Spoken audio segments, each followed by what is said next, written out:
बिस्मिल्लाहिर्रहमानिर्रहीम। अस्सलाम वालेकुम क्लास 10th। उम्मीद है कि आप सब खैरियत से होंगे। तो आज हम क्लास 10th से केमिस्ट्री का जो चैप्टर नंबर 1 है इसको स्टार्ट करेंगे, जिसका नाम क्या है, state of matter and phase changes. ठीक है, इसके फर्स्ट टॉपिक में से इम्पोर्टेंट शॉर्ट क्वेश्चन निकल के आ रहे हैं, तो वो मैं आपको आज के टॉपिक में डिस्कस करवाऊँगा। ठीक है, वो थोड़े से ही करवाऊँगा। मेरा ये होता है कि एग्ज़ाम में जो चीज़ें पूछी जाती हैं वही आए। ठीक है, तो फर्स्ट ऑफ ऑल हम रीडिंग करते हैं। Matter in this world exists in 4 physical states, namely as gas, liquid, solid and plasma. ये नहीं आपने करनी पेपर तैयार। Out of these four states, the properties of gases were studied first. It was regarded that physical property of gases, such as ability to compress or expand, could be diffused by assuming that these particles move continuously randomly. ठीक है, तो मुझे कह रहा है कि जो gases के पार्टिकल्स होते हैं वो इजीली कंप्रेस इसलिए होते हैं, डिफ्यूज इसलिए होते हैं और एक्सपैंड इसलिए होते हैं क्योंकि इनके पार्टिकल्स रैंडमली मूव कर रहे होते हैं। ठीक है, तो आपसे यहाँ पर ये भी एमसीक्यूज है। आपसे सिर्फ इस पैराग्राफ में इतना ही एमसीक्यूज आना है कि गैसेस के पार्टिकल्स की what kind of movement present in gases particles. आप कहेंगे देयर पार्टिकल्स मूव रैंडमली। ठीक है, सिर्फ यही एमसीक्यूज आ सकता है और इसमें कोई शॉर्ट नहीं बन रहा। This idea led to the formulation of kinetic theory of gases. ठीक है, तो ये भी इतना आने वाला नहीं है। अब जो आपने तैयार करनी है वो काइनेटिक पार्टिकल थ्योरी की डेफिनेशन है, जो यहाँ तक है। ठीक है, कि kinetic particle theory not only explain all the laws which govern the behaviour of gases. कि जो काइनेटिक पार्टिकल थ्योरी है ये सिर्फ गैसेस के बारे में नहीं बताती। ठीक है, it also explain the composition of liquid and solid state, बल्कि सॉलिड स्टेट और लिक्विड स्टेट की कंपोजिशन के बारे में बताती है कि कैसे बनते हैं। ठीक है, of matter and the interconversion of all three state, और कैसे ये कन्वर्ट होते हैं। ठीक है, कैसे सॉलिड लिक्विड में कन्वर्ट होता है, लिक्विड गैस के अंदर कन्वर्ट होता है। ये सारी चीज़ें काइनेटिक पार्टिकल थ्योरी में ही हम डिस्कस करते हैं। ओके, और सेकंड आ गया है।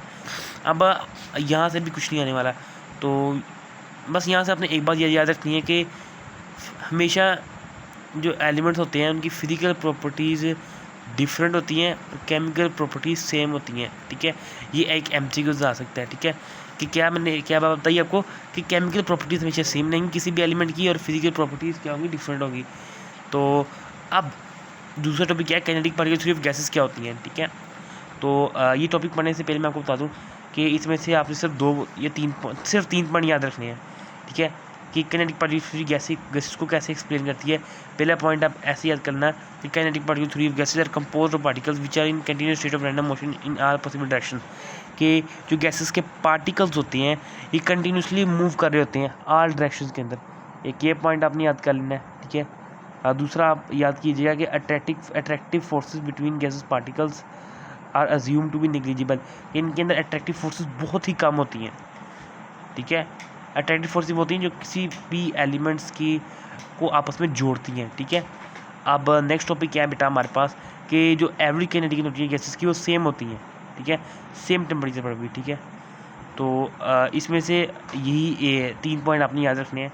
लेकिन एक शॉर्ट क्वेश्चन बनता है जो कि पेपर में आता है, क्यों कोई बच्चे इस पर इंटरेस्ट नहीं देते, वो इलास्टिक लाइन की डेफिनेशन आती है। ठीक है, इलास्टिक लाइन क्या होती है बेटा, इन गैसेस के अंदर देयर इज़ नो लॉस और गेन ऑफ एनर्जी। इनके अंदर गेन और लॉस ऑफ एनर्जी नहीं होता कोलाइन के दरमियान। It is called elastic line, को हम इलास्टिक लाइन कहते हैं। ये डेफिनेशन पेपर में आती है क्योंकि मुझे तैयार नहीं करता, तो आपने ये डेफिनेशन ज़रूर तैयार करके जानी है। इलास्टिक लाइन की डेफिनेशन दोबारा देख लें, ये अपने ज़रूर तैयार करके जानी है। तो दूसरा टॉपिक आता है लिक्विड का। इसमें से आपने सिर्फ 3 पॉइंट याद रखने हैं। पहला पॉइंट याद रखना है कि इनके पार्टिकल्स क्लोज टूगेदर होते हैं, आपस में जुड़े होते हैं। ठीक है, और ये ऑल डायरेक्शंस के अंदर मूव कर रहे होते हैं। जो लिक्विड के पार्टिकल्स हैं गैसेस की तरह ही कर रहे होते हैं ना, ऑल डायरेक्शन के अंदर मूव। ठीक है, और इनकी कोई उनकी फिक्स शेप में थी। ये आपने एक और भी ये बात याद रख लेनी है, सिर्फ ये 3 पॉइंट आपने याद रखने हैं इसके। अब सॉलिड के अंदर क्या होता है कि इंटर पार्टिकल फोर्स इनकी स्ट्रॉन्ग होती है। इंटर पार्टिकल फोर्स वो होती है कि कोई भी चीज़ किससे जुड़ी हुई है।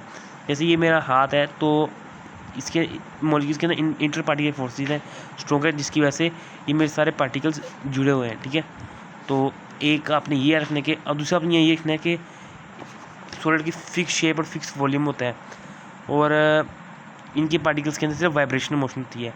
ठीक है, आपने ये इन पूरे पैराग्राफ में से याद रखना है। ठीक है, तो आपने एक और बात एमसीक्यूज में आ सकती है कि गैसेस और लिक्विड के अंदर कौन सी मोशन होती है, गैस लिक्विड के अंदर 3 तरह की मोशन होती है। एक होती है translational motion, rotational motion, vibrational motion.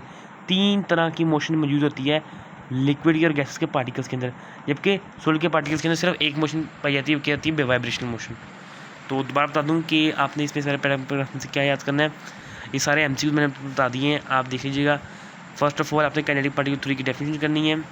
फिर आपको अगला सवाल आएगा define kinetic particle theory of gases. आपने इसके 2 या 3 पॉइंट याद करने हैं, ठीक है। फिर तीसरा सवाल आएगा कि define kinetic theory of liquid. इसके भी आपने 2 पॉइंट याद रख लेने हैं। Define kinetic theory of solid, इसके भी आपने 2 या 3 पॉइंट याद रख लेने हैं, ठीक है। और एक आपको कॉन्सेप्चुअल शॉर्ट क्वेश्चन आएगा कि इलास्टिक लेन क्या होती है, कि गैसेस के अंदर ना एनर्जी का लॉस होता है या ना एनर्जी का गेन होता है, ठीक है। क्लिंगिंग के दरमियान, मतलब टकराने के दरमियान, इसको हम इलास्टिक लेन कहते हैं, ठीक है। तो आज के लिए इतना ही था। तो कल की वीडियो में हम नेक्स्ट टॉपिक्स को डिस्कस करेंगे।